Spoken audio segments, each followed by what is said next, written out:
আরজি করের অভয়ার জন্য ন্যায় বিচার, প্রতিবাদ, জুনিয়র ডাক্তারদের কর্মবিরতি, এই পরিস্থিতিতে রাজ্যের মুখ্যমন্ত্রী মমতা বন্দ্যোপাধ্যায় উৎসবে ফেরার আহ্বান জানিয়েছিলেন। উৎসব মানে দুর্গাপুজো, সেই দুর্গাপুজো বাঙালির সবচেয়ে বড় উৎসব।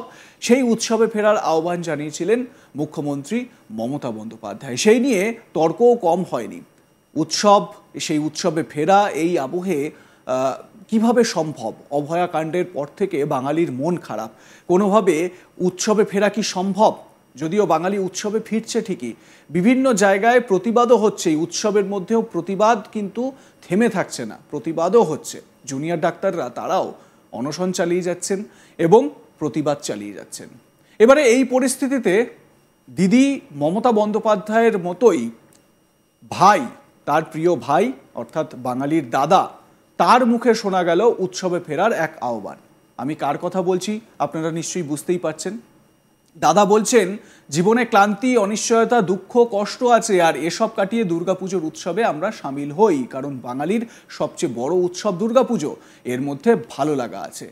রবিবার 6ই অক্টোবর সন্ধ্যায় শিবপুর মন্দিরতলা সাধারণ দুর্গোৎসব কমিটির শতবর্ষের পুজো উদ্বোধন করতে গিয়ে এমনই বললেন প্রাক্তন ভারত অধিনায়ক সৌরভ গঙ্গোপাধ্যায়।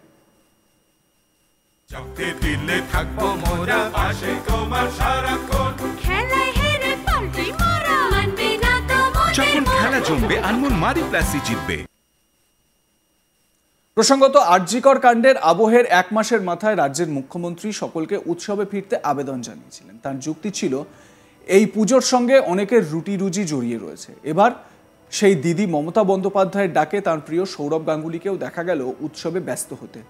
পুজো উদ্বোধন করে তিনি বললেন, এর মধ্যেও ভালো লাগা আছে। মুখ্যমন্ত্রী নিজেও বেশ কিছু পুজোর উদ্বোধন করে ফেলেছেন।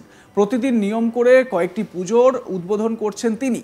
রবিবার বাঙালির মহারাজ সৌরভ গাঙ্গুলিকে পুজো উদ্বোধন করতে গিয়ে যেন মুখ্যমন্ত্রী সেই উৎসবে ফেরার আহ্বানটাই করতে শোনা গেল রাজ্যবাসীর উদ্দেশ্যে। আসলে সময় সবকিছুই যেন বদলে দেয়। কিছুদিন আগেও যে অভয়ার বিচার চেয়ে পথে নেমেছিলেন শয়ে শয়ে মানুষ, পুজোর আগেই দ্বিতীয়া থেকে শহরের প্যান্ডেলগুলোয় ভিড় দেখে কে বলবে এই মানুষই কিছুদিন আগে জাস্টিস চেয়ে পথে নেমেছিলেন? রবিবার সৌরভ গঙ্গোপাধ্যায় মণ্ডপে দুর্গা প্রতিমার সামনে প্রদীপ জ্বালিয়ে পুজোর শুভ সূচনা করেন। তিনি আশা প্রকাশ করেন, বৃষ্টি থেমে যাবে, বাঙালি আবার পুজোর আনন্দে মেতে উঠবে। এদিনের অনুষ্ঠানে উপস্থিত ছিলেন রাজ্যের খাদ্য প্রক্রিয়াকরণ দপ্তরের মন্ত্রী অরূপ রায় এবং হাওড়া পুরসভার প্রশাসক মণ্ডলীর চেয়ারম্যান সুজয় চক্রবর্তী। আপনাদের শোনাবো সৌরভ গঙ্গোপাধ্যায় কি বলেছেন উৎসবে ফেরা প্রসঙ্গে। এখানে আপনারা যারা উপস্থিত আছেন সবাই দেখতে পাচ্ছি পুজো, মা দুর্গা আসবে, সবাই প্রস্তুত। আর সত্যি তো মা দুর্গা যখন আসে সমস্ত বাঙালি প্রস্তুতি থাকে, ইনক্লুডিং আমি। ছোটবেলা থেকে দুর্গা পুজো দেখে বড় হওয়া, আমি সবাইকে বলি মা দুর্গার শক্তি, মা দুর্গার পাওয়ার, মা দুর্গার ক্ষমতা দুর্গা পুজো না দেখে কেউ বুঝবে না। আমার ভারতবর্ষের বাইরে প্রচুর বন্ধু আছে, কলকাতার বাইরে প্রচুর বন্ধু আছে। আমি তাদেরকে বলি যে তোমরা এত সব উৎসব দেখো, সারা পৃথিবী ঘুরে এত উৎসব দেখো, তোমরা একবার দুর্গা পুজো দেখো। দুর্গা পুজো না দেখলে বুঝবে না যে দুর্গা পুজো আপামর বাঙালি, শুধু বাঙালি নয়, পশ্চিমবঙ্গ মানুষ, বাঙালি ভারতবর্ষের বাইরে, কলকাতার বাইরে, দুর্গা পুজো তাদের কাছে জীবনে কত বড় একটা অঙ্গ আর কত আনন্দের, শ্রদ্ধার পূজনীয় একটা জিনিস। আমার এক বন্ধু বম্বে থাকে, গত বছর আগের বছর সে আসে দুর্গা পুজো। সে আমার সবসময় বলতো যে আমাদের এখানে গণপতি খুব বড় হয়। তোমার গণপতি তো বড় হয়, কিন্তু দুর্গা পুজো আরো বড় হয়। উনি আসেন কলকাতায়, সপ্তমীর দিন আসেন, অষ্টমী পুজো দেখেন। আর উনি বাঙালি নয়, অষ্টমী পুজো দেখেন। তারপর থেকে প্রতি বছর অষ্টমী পুজো দেখতে আসে। মা দুর্গার এত শক্তি, এত পাওয়ার। তাই আমি এখানে আসতে পেরে খুব আনন্দিত। 100 বছর অনেক সময়। মন্দিরতলা সাধারণ দুর্গোৎসবের সাথে যারা জড়িয়েছেন 100 বছর ধরে, তাদেরকে আমার অনেক শ্রদ্ধা। 100 বছর ধরে কিন্তু বাঙালির কাছে দুর্গা পুজো এরকমই খুব কাছে আর প্রিয় আর আরাধনার বিষয় হয়ে দাঁড়িয়েছে। আর আগামী 100 বছর এটাই থাকবে। বিভিন্ন সময় বিভিন্ন মানুষ আসবে, যারা আগে ছিলেন তারা নেই, আমরাও কিছুদিন বাদে থাকবো না, আপনারাও থাকবেন, কিন্তু মা দুর্গা থাকবে।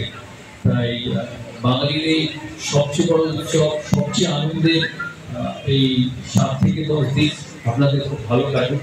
আশা করি বৃষ্টি বন্ধ হবে আমি জানি আকাশ এখনো মেঘলা, দুর্গাপুজোয় বৃষ্টি পড়লে আমাদের কারোরই ভালো লাগে না। তাই আশা করি বৃষ্টি বন্ধ হবে আর সমস্ত বাঙালি তাদের সারা বছরের ক্লান্তি, অনিশ্চয়তা, তাদের দুঃখ, কষ্ট, টেনশন, সবকিছু থাকে, আমারও থাকে, ভালো করার ইচ্ছে থাকে, ভালো লাগে, খারাপ লাগে, এই সমস্ত কিছু মানুষ পেরিয়ে মা দুর্গার সাথে এই আনন্দে, এই উৎসবে সামিল হবে। কারণ মা দুর্গা কিছুদিন বাদে চলেই যাবে, সবকিছু শেষ আছে, দুর্গা পুজোই প্রতি বছর শেষ হয়, আপনারা যাবেন। মা দুর্গার সাথে মানুষের আনন্দ বিসর্জন থাকে কিছুদিনের জন্য। তাই আশা করি আপনাদের দুর্গা পুজো খুব ভালো কাটুক। শুধুদার আমন্ত্রণে আমি এখানে আসতে পেরে খুব আনন্দিত। আমি দুর্গা পুজো ইনঅগারেট করি না, এটা আমার এবছরের প্রথম আর শেষ ইনঅগারেশন। আপনারা আপনাদের পরিবারের সাথে মা দুর্গার আরাধনা করবেন, মা দুর্গার পুজো করবেন। কারণ মা দুর্গার আশীর্বাদ সমস্ত বাঙালি সারা বছরের জন্য দরকার। তাই সবাইকে অনেক অনেক শুভেচ্ছা, শারদ শুভেচ্ছা, আনন্দে কাটুক, ভালো কাটুক, সাবধানে কাটুক। প্রসঙ্গত, প্রতি বছরের মতো এবছরও হাওড়ার মন্দিরতলায় অবস্থিত মন্দিরতলার সার্বজনীন দুর্গাপুজো কমিটি দুর্গাপুজোর আয়োজন করেছে। এবছর শতবর্ষ পূরণ উপলক্ষে প্রাক্তন ভারত অধিনায়ক সৌরভ গঙ্গোপাধ্যায় প্যাভিলিয়ন উদ্বোধন করতে এসেছিলেন। এই অনুষ্ঠানে রাজ্যের মন্ত্রী অরূপ রায়, ডোমজুড়ের বিধায়ক, হাওড়া জেলা তৃণমূল কংগ্রেসের সভাপতি কল্যাণ ঘোষ, হাওড়া পুর কর্পোরেশনের সভাপতি সুজয় চক্রবর্তীও উপস্থিত ছিলেন। সকলকে শারদীয়া শুভেচ্ছা জানানোর পাশাপাশি পুজোর সময় উপভোগ করতে বলেছেন প্রত্যেকেই। আমাদের সহকর্মী, আমার অন্যতম সহকর্মী বৈদ্যনাথ ঝা এই অনুষ্ঠানে উপস্থিত ছিলেন। কি বলছেন তিনি শোনাবো। আমাদের জীবনে অনেক ক্লান্তি, কষ্ট, দুঃখ অনেক কিছু রয়েছে, সেই সব কাটিয়ে আমরা সামিল হই দুর্গা পুজো উৎসবে। কারণ এই দুর্গা পূজা উৎসবের সঙ্গে আমাদের ভালোবাসা ও লাগাও রয়েছে, আর এই কারণেই আমরা এই উৎসবে মেতে উঠি। এমনই মন্তব্য করলেন প্রাক্তন ক্রিকেটার সৌরভ গাঙ্গুলি। তিনি হাওড়া মন্দিরতলা সার্বজনীন দুর্গা পূজা উৎসব কমিটির শতবর্ষ পূরণ উপলক্ষে মণ্ডপ উদ্বোধন করতে আসেন। তিনি প্রদীপ জ্বালিয়ে মণ্ডপ উদ্বোধন করেন ও পুজোর উদ্বোধনে সামিল হয়েছিলেন খাদ্য প্রক্রিয়াকরণ মন্ত্রী অরূপ রায়, হাওড়া জেলা তৃণমূল কংগ্রেস সদস্য সভাপতি কল্যাণ ঘোষ, হাওড়া কর্পোরেশনের চেয়ারম্যান সুজয় চক্রবর্তী সহ অন্যান্য বিশিষ্টজনেরা।